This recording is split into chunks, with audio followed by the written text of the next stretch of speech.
રાજ્યમાં ખનીજ માફિયાઓ પ્રામાણિક અધિકારીઓની જાસૂસી કરતા હોવાની કરતૂતનો વધુ એક જિલ્લામાં પર્દાફાશ।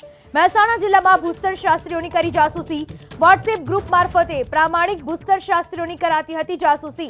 માટી અને રેતી માફિયાઓના 4 વોટ્સએપ ગ્રુપમાં થયો પર્દાફાશ। જિલ્લાના કડી વિસ્તારમાં માટી અને રેતીની ખનીજ ચોરી માટે 4 વોટ્સએપ ગ્રુપના પુરાવા મળ્યા। આ ગ્રુપ થકી અધિકારીઓની સંવેદનશીલ માહિતી પહોંચાડી વિભાગના અધિકારીઓની જાસૂસી કરાતી। મહેસાણા એ ડિવિઝન પોલીસ સ્ટેશનમાં 2 અધિકારીઓએ 2 શખ્સના નામજોગ અને વોટ્સએપ ગ્રુપના એડમિન તેમજ સભ્યો વિરુદ્ધ નોંધાવી ફરિયાદ।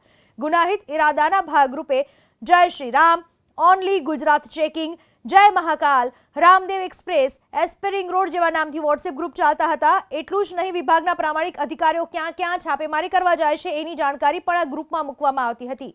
સોશિયલ મીડિયાના માધ્યમથી પ્રામાણિક અધિકારીઓની ફરજમાં અડચણ ઊભી કરવાનો પ્રયાસ કરાતો વિભાગના અધિકારીઓએ આ જ મુદ્દે વોટ્સએપ ગ્રુપના સ્ક્રીનશોટ, પેનડ્રાઈવ સાથે પુરાવાઓ પણ આપ્યા પોલીસને।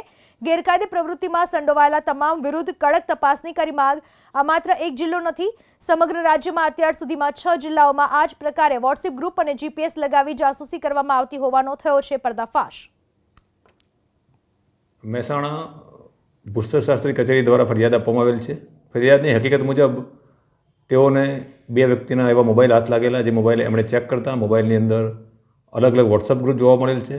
આ વોટ્સઅપ ગ્રુપનો ઉપયોગ સરકારી અધિકારીઓ, ખાણ ખનીજના અધિકારી, આરટીઓના અધિકારી, અન્ય ડિપાર્ટમેન્ટના અધિકારીઓ, આ અધિકારીઓની ગાડીઓ ક્યાં જાય છે, ક્યાં આવે છે, એ લોકોના લોકેશન ક્યાં છે વગેરે માહિતીઓ આ ગ્રુપની અંદર પૂરી પાડવામાં આવતી હતી।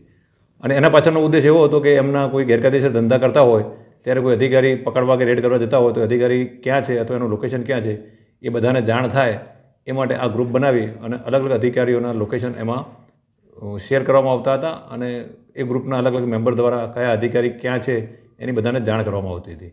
આ બાબતે પોલીસે ગુનો દાખલ કરી અત્યારે 2 આરોપીની ધરપકડ કરી છે।